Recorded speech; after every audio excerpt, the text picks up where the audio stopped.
Trippie Redd just got slammed with a life sentence for the brutal murder of 6ix9ine's girlfriend, and honestly, nobody's even shocked. People have been whispering about this for ages. Trippie had been lurking in the shadows, stalking, threatening, and circling around 6ix9ine's family for way too long. It was only a matter of time before the streets turned bloody. No, we definitely got footage at this mom crib.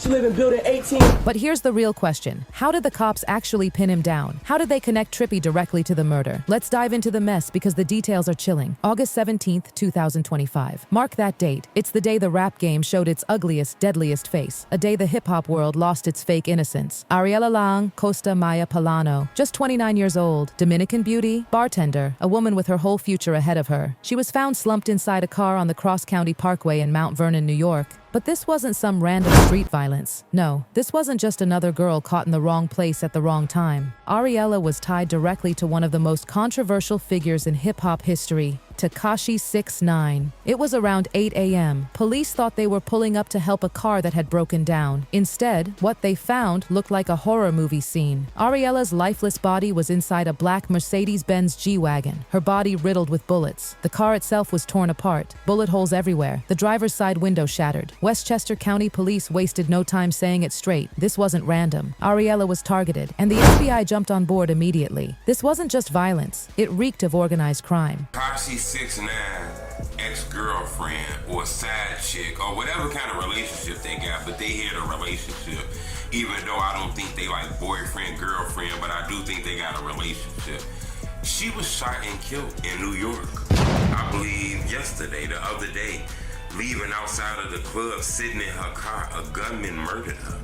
You know, some people believe she was the end. See, Ariela wasn't just some girl at the club. She was a boss in her own right. She had over 550,000 followers on Instagram, owned her lane in the influencer world, and held down a job at Icon New York, the Manhattan hotspot where celebrities and ballers came to party. And she wasn't just known in nightlife. Ariela had been seen in 6ix9ine's music videos, rumored to be one of his main women, even though both of them kept their relationship quiet. Here's the chilling part. Just hours before she was killed, Ariela was posting on her story. She was at Icon New York, smiling, laughing, living her best life. Nobody could have guessed she'd be in a body bag before the night was over. The whiplash from party vibes to cold murder, that's what shook the whole community. When the news broke, grief flooded the streets. Tekashi 6ix9ine, real name Daniel Hernandez, did something he never does. He broke character. The rainbow-haired loudmouth troll who usually hides everything personal went on Instagram and posted the rawest, most emotional tribute. He called Ariela a tremendous woman, someone with the most beautiful heart, and for the first time ever, he publicly claimed her as his. Let that sink in. The man who never showed vulnerability, who always kept his women in the shadows, was now pouring his heart out online. That's how deep this cut him. Is the female. We seen Cardi B post her. Yes, we seen Cardi B post her. We seen 6ix9ine post her. We seen the blogs post her. This is somebody of some type of relevance in this loop that you people love so much. Yes, and one thing I want people to look at this, right? Look, pay attention. And it wasn't just 6ix9ine. The whole nightlife scene came forward. Icon New York, Starlets, Opus Lounge, they all honored her. Even Cardi B showed love, calling Ariela the Dominican pretty. Everyone who knew her said the same. Ariela had this special energy that lit up every room, but with the love came suspicion, and fast. As soon as word spread, whispers turned into roars. The hood started connecting dots. Some said Ariela was a casualty in the mess that's been haunting 6ix9ine for years. Some swore it was payback against him. And others, they claimed 6ix9ine himself was in the car with her when the shooters pulled up. Let's be real. 6ix9ine has been a walking target ever since he snitched in 2019 on the 9 Trey Gangsta Bloods. He helped put people away for decades. He broke the most sacred street code. He didn't just make enemies. He made a whole army of enemies across the country. And his trolling only poured gasoline on the fire. But out of every beef he ever had, one stands out. The most personal, the most vicious, the most deadly. His war with Trippie Redd, the birth of a deadly rivalry. Michael Lamar White IV, better known as Trippie Redd, wasn't always 6ix9ine's enemy. Back in 2017,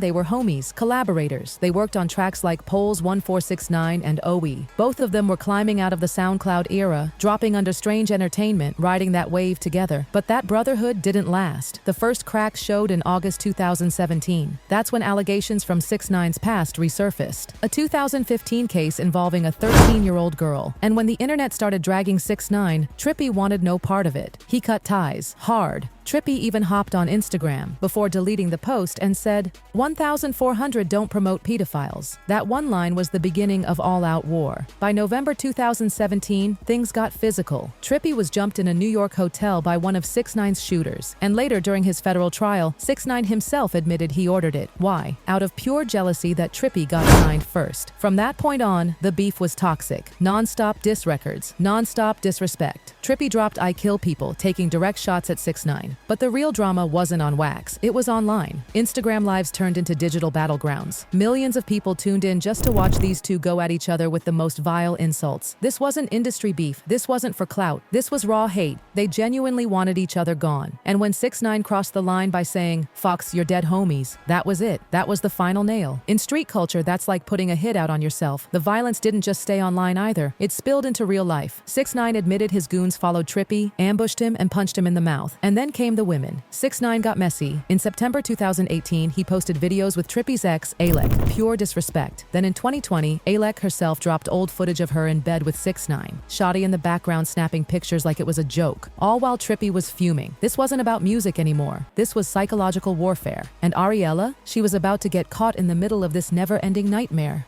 When Ariella's murder hit the headlines, the streets knew. The timing was too perfect, the hate too deep, the violence too real. Everyone asked the same thing. Had this deadly beef finally reached its blood-soaked conclusion? And fam, the answer might just be yes. When we left off, Ariella's murder had the streets buzzing, and all eyes were on the years-long blood feud between 6ix9ine and Trippie Redd. And let me tell you, what came next revealed just how deep, obsessive, and downright disturbing this war had gotten. Trippie wasn't just beefing with 6ix9ine in songs or on social media. No, this man was taking it to terrifying new levels. On Instagram Live in 2019, Trippie started making threats that, looking back now, feel like eerie foreshadowing. This wasn't just rap talk. He was crossing into dangerous territory. He straight up admitted to stalking 6ix9ine's mom. He knew where she lived. He bragged about it online. Think about how twisted that is, dragging someone's innocent family into a rap beef. That's not clout chasing, that's criminal, and it didn't stop there. In that same live stream, Trippie claimed he hacked into 6ix9ine's phone. He said he was reading his messages, monitoring everything. That's not just trolling, that's calculated, obsessive cyberstalking. And when you connect that to Ariella's murder, it suddenly looks a whole lot more sinister. And he wasn't bluffing. Trippie described pulling up to 6ix9ine's mom's crib strapped with guns, blasting 6ix9ine's own music as some twisted form of psychological warfare. Imagine that, guns in hand, blasting gummo, taunting your enemy's family, recording the whole thing. That's not beef anymore. That's obsession spiraling into terrorism.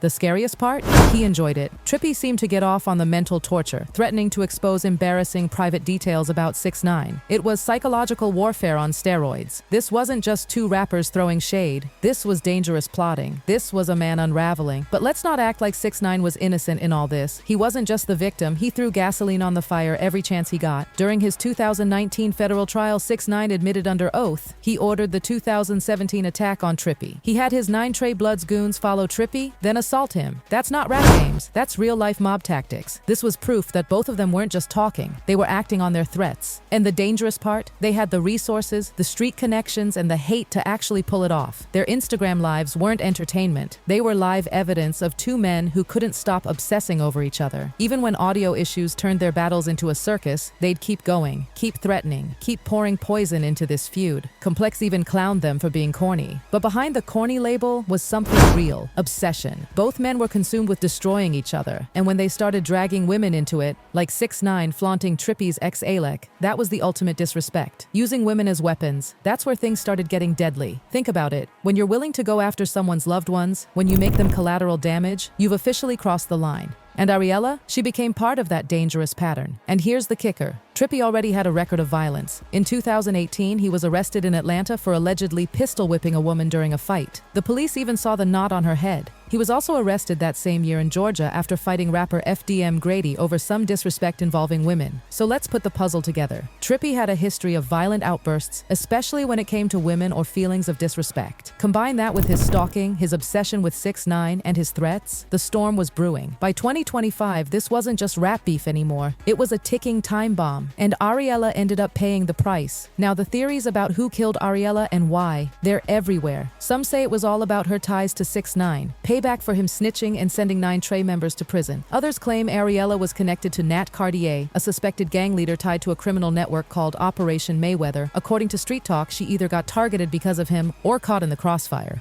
6ix9ine treated gangs like fashion accessories, flaunting 9 Trey in his videos, calling it his red aesthetic, and paying for street cred. But when politics inside the gang went sour, his own people kidnapped and pistol whipped him in 2018. That's when he flipped. That's when he snitched. His testimony blew up the rap world, locking up 9 Trey members, exposing gang secrets, even dragging Cardi B, Jim Jones, and Trippie's name into it. It wasn't just betrayal, it was him painting a target on himself and on anyone tied to him, Ariella included. Meanwhile, Trippie Redd was living reckless. In July 2025, he was arrested at Miami Airport over a petty driver's license charge. Bond just $150. He laughed it off online, bragging he made more off the news playing his song than the bail itself. Not a man on the run. A man who thought nothing could touch him. On top of that, he and Coi Leray had just welcomed a baby girl, Miyoko. But instead of peace, it was all cheating rumors, breakups, and constant drama. Trippie thrived in chaos. But chaos always comes with a price. And Ariella's murder proved it. Hip-hop beef doesn't stay in the booth or on Instagram, it bleeds into the streets. She wasn't a gang member, just a daughter, a friend, a woman building her own path. But because of who she loved, she ended up murdered execution style. Her death is the ultimate reminder. In the most toxic feud in rap history, no one close to 6ix9ine was ever safe.